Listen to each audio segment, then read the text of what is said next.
series X 3 4 7 6 5 8 9, series Y 2 5 3 4 6 2 4, series Z 5 6 6 5 4 5 8। तो दो series में कोरिलेशन फाइंड आउट करना होगा। हमारा 1 वेरिएबल ये है, 2 वेरिएबल ये है, 3rd वेरिएबल। सबसे पहले फाइंड आउट करेंगे इन दोनों में, जिसको हम नेमिंग देंगे R12, ठीक है। और फिर हम करेंगे 1 और 3 में, जो होगा हमारा R13। नेक्स्ट हम फाइंड आउट करेंगे 2 3 में। हम ओरिजिनल वैल्यू मेथड से सिंपल कोरिलेशन फाइंड आउट कर रहे हैं। X is the serial number 1 2 3 4 5 6 7, X, Y and Z.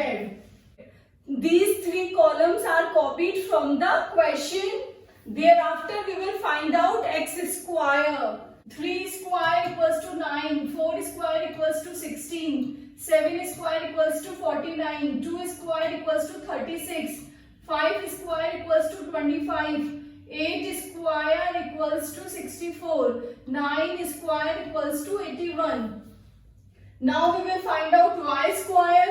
2 square equals to 4, 5 square equals to 25, 3 square equals to 9, 4 square equals to 16, 6 square equals to 36, 2 square equals to 4, 4 square equals to 16. Now we will calculate Z square. 5 square equals to 25, 6 square equals to 36, 6 square equals to 36, 5 square equals to 25, 4 square equals to 16, 5 square equals to 25, 8 square equals to 64. Now we will find out xy. xy की value हमने find out की है, x multiplied by y. 3 multiplied by 2 equals to 6, 4 multiplied by 5 equals to 20, 7 multiplied by 3 equals to 21, 6 multiplied by 4 equals to 24, 5 multiplied by 6 equals to 30, 8 multiplied by 2 equals to 16, 9 multiplied by 4 equals to 36. Now we will calculate xz. xz is the multiplication of x and z. 3 multiplied by 5 equals to 15, 4 multiplied by 6 equals to 24, 7 multiplied by 6 equals to 42, 6 multiplied by 5 equals to 30, 5 multiplied by 4 equals to 20, 8 multiplied by 5 equals to 40, 9 multiplied by 8 equals to 72. Now we will multiply y and z. Y and z.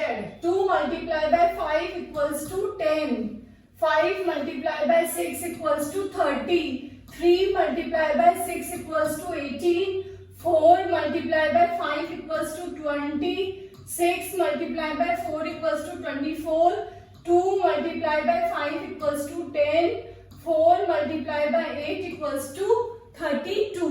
अब हम सारे columns का total find out करेंगे। Sigma x equals to है 42, sigma x square equals to 280, sigma y equals to 26, sigma y square equals to 110, sigma z equals to 39, sigma z square equals to 227, sigma xy equals to 153, sigma xz equals to 243, sigma yz equals to 144.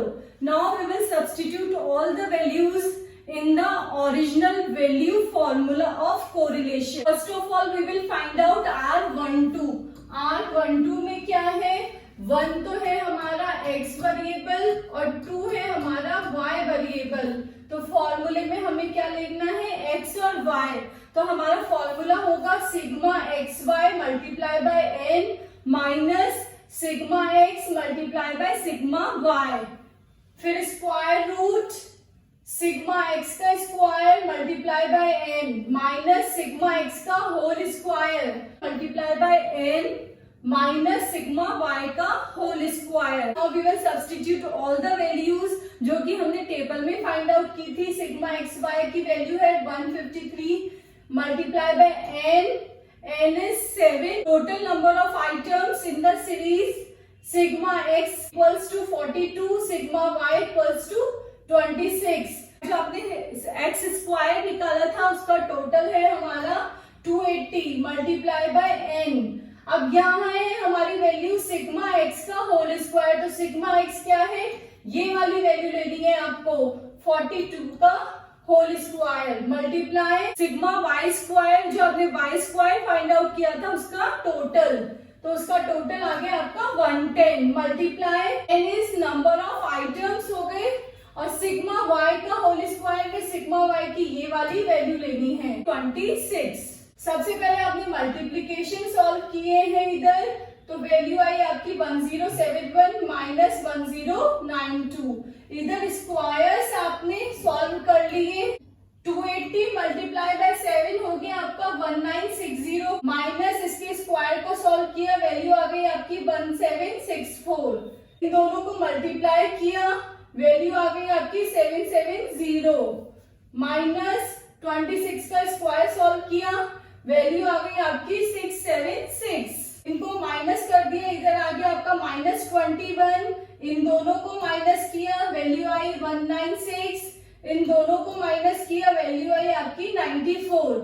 इन दोनों को multiply करके इसका square root find out किया। Now -21 divided by 135.73 you got -0.155, ये है आपका R12। अब जैसे हमने R12 फाइंड आउट किया है वैसे ही हम R13 भी फाइंड आउट करेंगे। R13 means this is your x variable, this is your z variable, तो फॉर्मूला भी ऐसे ही हो जाएगा हमारा sigma X Z multiply by N minus sigma X multiply by sigma Z, square root sigma X square multiply by N minus sigma X का whole square multiply sigma Z square multiply by N minus sigma Z का whole square. X Z की value थी हमारी 247 multiply by 7, sigma x was 42, sigma Z था 39, sigma X square था आपका 280 multiply by N, और ये जो सिग्मा एक्स लेना है वो ऊपर वाला ही लेना है, ध्यान रखना है आपको, 42 का whole square multiply sigma Z square, table में से ली है value, multiply by n, sigma z जो ऊपर है उसी का ही स्क्वायर करना है। फर्स्ट ऑफ ऑल आपने ये सारे मल्टीप्लीकेशन सॉल्व कर लिए पूरे, और इधर स्क्वायर रूट सॉल्व कर लिया, तो ये आपकी वैल्यूज आ गई है 1701 minus 1638 divided by square root पूरे पर है ये आपका 1960 माइनस 1764 मल्टीप्लाई बाय 1589 माइनस 1521, इनको माइनस करके हमने मल्टीप्लाई कर लिया और स्क्वायर रूट फाइंड आउट कर लिया, तो वैल्यू आ गई आपकी 115.45 और ऊपर वाली वैल्यू आ गई 63। अब हम 63 डिवाइडेड बाय 115.45 करेंगे तो वैल्यू आ गई आपकी 0.546, that is your R13. Now we will find out R23. R23 का मतलब है हमें कोरिलेशन फाइंड आउट करना है I और Z में, तो हमारा फॉर्मूला हो जाएगा sigma Y Z multiply by N minus sigma Y multiply by sigma Z square root sigma Y square multiply by N minus sigma Y का square multiply sigma Z square multiply by N minus sigma Z का whole square. Now we will substitute all the values from the table. Sigma yz equals to 144, n equals to 7, sigma y was 26, sigma z equals to 39, sigma y square equals to 1110, that is 7, sigma y ये लेना है ऊपर वाला ही 26 का whole square multiply by sigma Z square that is 227 multiply by n 7 sigma z वही लेना है ऊपर वाला 39 का होल स्क्वायर। सबसे पहले आपको वही मल्टीप्लिकेशन और स्क्वायर सॉल्व करने हैं, तो ये सॉल्व करने के बाद में आपकी वैल्यू आएगी 1008 minus 1014 square root 770 minus 676 multiply 1589 minus 1521 1 को सॉल्व किया तो वैल्यू आ गई आपकी -6 और फाइनली इसको माइनस किया, माइनस करने पे वैल्यू आई आपकी 94 और इधर आ गई आपकी 68। इन दोनों को मल्टीप्लाई करके आपने स्क्वायर रूट फाइंड आउट किया, दैट इज 79.94। तो -6 divided by 7994 that is -0.075, that is your R23। अब आपके पास सारे जीरो कोएफिशिएंट फाइंड आउट हो गए हैं। पार्शियल कोरिलेशन हमें फाइंड आउट करना है 1.2.3 वाला। आपको पता है इस पार्शियल कोरिलेशन को हम डिनोट करते हैं स्मॉल r से, ठीक है। Formula R12 minus R13 multiply by R23 square root 1 minus bracket में है R13 का होल स्क्वायर माइनस R23 का होल स्क्वायर।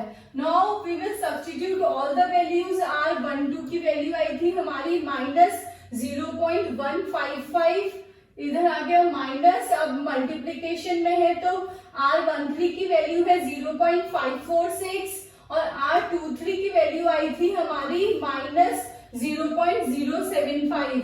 इन दोनों को मल्टीप्लाई कर देंगे हम और नीचे भी हमने वैल्यू सब्स्टिट्यूट कर दी है।